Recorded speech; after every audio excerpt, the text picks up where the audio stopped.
Bonjour toi. Alors, déjà, qu'est-ce que tu fais sur cette petite vidéo? En gros, tu es dans une série de 2 vidéos sur l'avortement, donc là aujourd'hui je vais te parler de Simone Veil, en faisant un épisode du style merci à elle, en racontant sa vie, parce que j'aime bien raconter la vie de pas mal de femmes qui ont changé les choses pour nous aujourd'hui, que ce soit sur l'écologie, sur le féminisme ou sur l'éducation. Et donc là c'est tombé sur le féminisme en parlant de l'avortement et donc de Simone Veil. Ce que j'ai fait pour pouvoir réaliser cette vidéo, c'est que j'ai imprimé 2 petites biographies qui sont ici et que je vais pouvoir te donner des informations que je trouve importantes. Et je te mets forcément les liens dans la description. Hein. Et j'ai aussi regardé une interview de elle qui raconte sa vie, qui raconte les différentes étapes qui ont marqué sa vie. Et pour un peu avoir, pas seulement l'aspect des dates et tout ça, mais avoir la façon dont elle voyait les choses elle-même. Parce que c'est le mieux, je trouve, de... Là, ce que je vais faire, c'est juste de la réinformation. J'ai trouvé plein d'informations partout. J'ai regardé une interview qui durait 3 heures pour pouvoir te la compenser. Après, franchement, tu auras beaucoup plus d'informations dans la vidéo qui dure 3 heures. C'est logique. Et c'est elle qui parle. Donc, je te mettrai tous les liens dans la discussion. Je te mettrai tous les liens dans la description et au moins, tu pourras aller voir.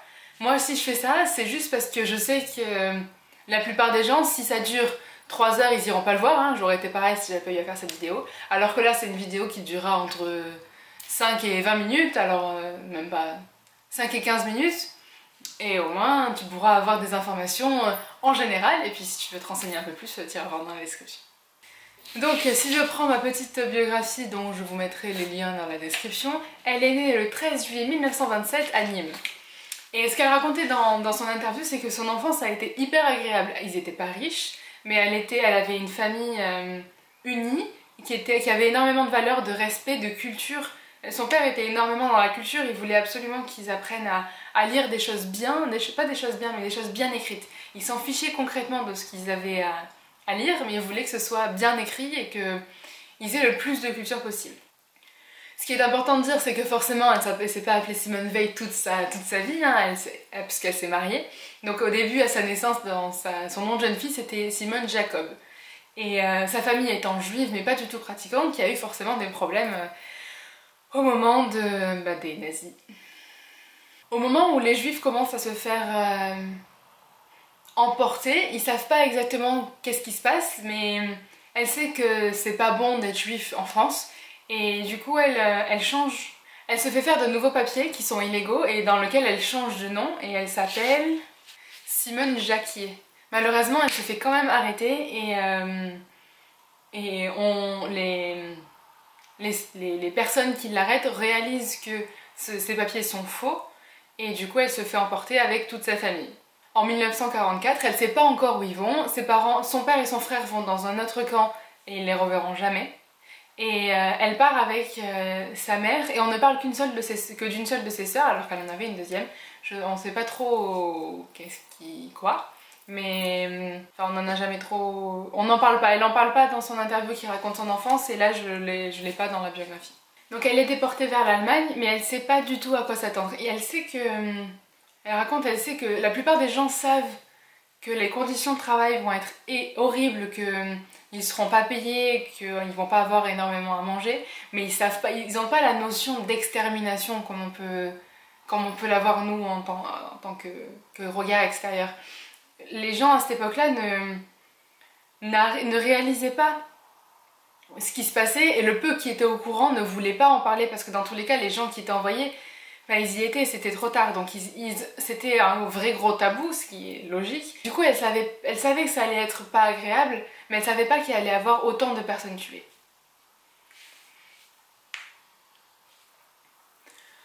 Après, elle raconte toutes les horreurs qui ont été commises, enfin, toutes les horreurs qu'elle a vécues au camp.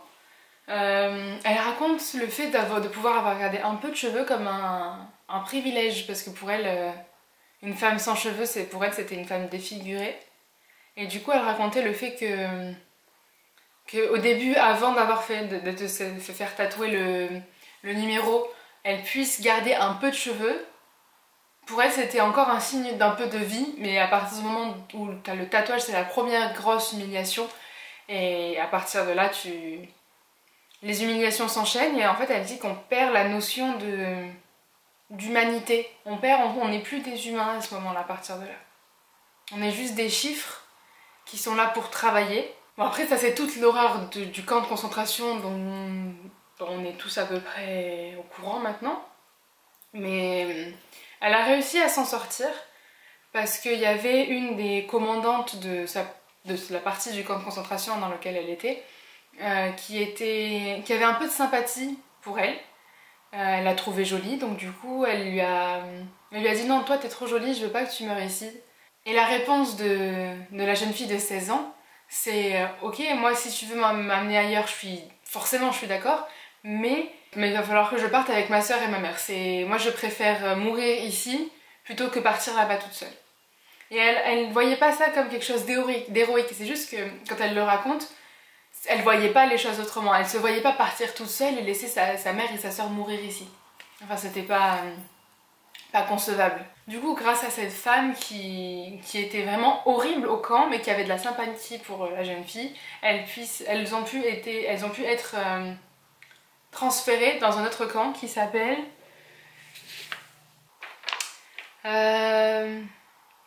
Bergen-Belsen.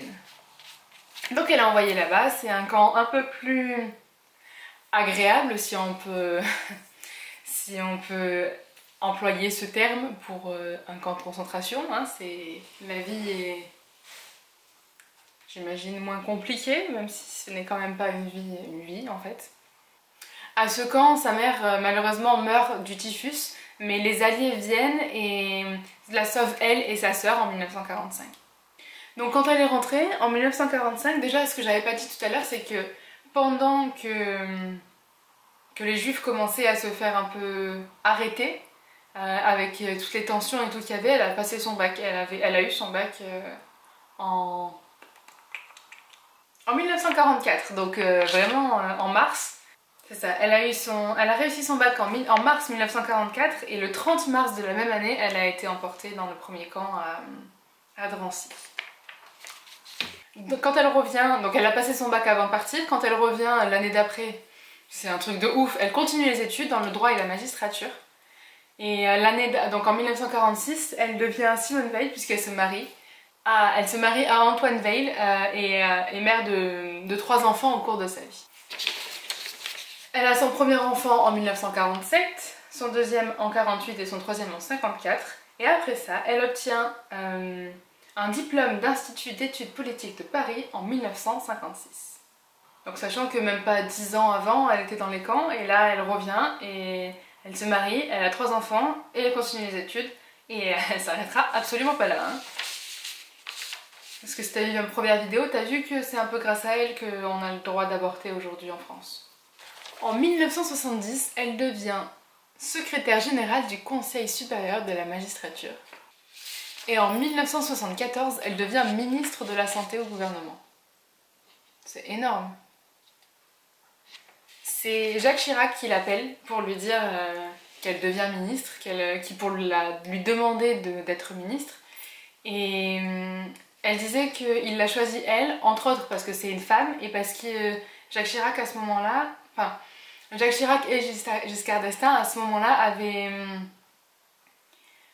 avaient tous les deux l'impression qu'une femme au gouvernement, parce que déjà il n'y en avait pas énormément, mais que la femme avait une façon différente de voir les choses et que ça pourrait apporter que du positif. L'année où elle rentre en tant que ministre de la Santé, on lui confie le projet de la loi sur l'IVG. Donc à ce moment-là, elle doit se charger de défendre le fait que les femmes en France auraient droit à l'IVG. Et ce qu'elle raconte en gros, c'est que le plus gros travail sur le machisme et sur le féminisme n'a pas été fait à ce moment-là. Ça a été fait avant, lorsqu'on a autorisé à la femme, oui, de prendre les pilules contraceptives. Puisque c'est à ce moment-là qu'on a libéré la grossesse et que la femme avait le choix, elle pouvait choisir d'avoir un enfant ou pas. Et c'est à ce moment-là que le machisme en a pris un coup et que le féminisme a énormément joué, parce que c'est là que la femme a été libérée. Et du coup, quand on parle de l'IVG, le problème, quand elle le raconte, elle a dit que le plus gros débat, c'était pas sur est-ce qu'une femme a le droit de gérer sa grossesse, alors que c'était un gros problème au moment de la loi sur la contraception. Mais là, le problème, c'est plus des trucs religieux ou des trucs philosophiques, de savoir quel est l'état du futur bébé au moment où la femme peut avorter. Et donc grâce à son travail et à tous ses collaborateurs, elle a réussi à faire que la loi soit adoptée le 29 novembre 1974 et qu'elle rentrera en vigueur le 15 janvier 1975. Et depuis ce jour-là, les femmes en France ont le droit d'avorter. Donc merci à elle. Et à toutes les autres personnes qui ont participé forcément, mais elle y a joué un certain rôle en tant que ministre de la Santé. Mais c'est encore pas la seule chose qu'elle a fait. Parce qu'après, elle va participer énormément à la politique de l'Europe. Parce qu'elle y croit énormément. Quand on l'écoute parler, elle croit vraiment en l'Europe. Au lendemain de la guerre, elle croit vraiment que l'Europe permet déjà de ne pas s'entretuer. Parce qu'il y avait déjà eu une guerre en 1918, une guerre en 1939, et c'était à 20 ans d'intervalle. Et du coup, elle se disait... ça va continuer, la paix est très très fragile et ça va continuer si on ne fait pas quelque chose pour changer les choses. Donc elle est élue première présidente du Parlement européen au suffrage universel direct en 1982 et reste députée européenne jusqu'en 1993, donc presque 11 ans. Après c'est pas tout parce qu'elle est nommée ministre d'État des Affaires sociales et elle finit au Conseil constitutionnel. De 2000 à 2007, elle raconte son histoire et elle enrichit la culture française en étant la présidente de la Fondation de la mémoire pour la Shoah. Et en 2008, elle rentre à l'Académie française par élection au premier tour. Et elle est élue grande officier de la Légion d'honneur en 2009. Et j'ai pas énormément d'informations sur la fin de sa vie, mais je sais qu'elle est décédée le 30 juin 2017 et qu'elle sera déplacée au Panthéon en 2018. Franchement, faire cette vidéo, c'est énorme pour moi. Genre, c'est des recherches que j'aurais pas fait si j'avais pas eu à vous faire la vidéo pour vous. Donc je pense que j'ai même pas réussi à vous transmettre un tiers de ce que j'ai appris, parce que j'ai appris énormément sur sa façon de penser, etc. en regardant les interviews.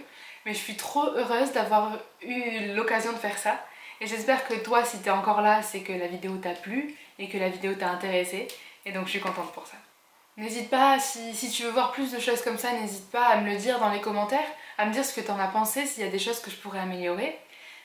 J'ai aussi un compte Instagram sur lequel je publie de temps en temps, mais je fais surtout des stories. Et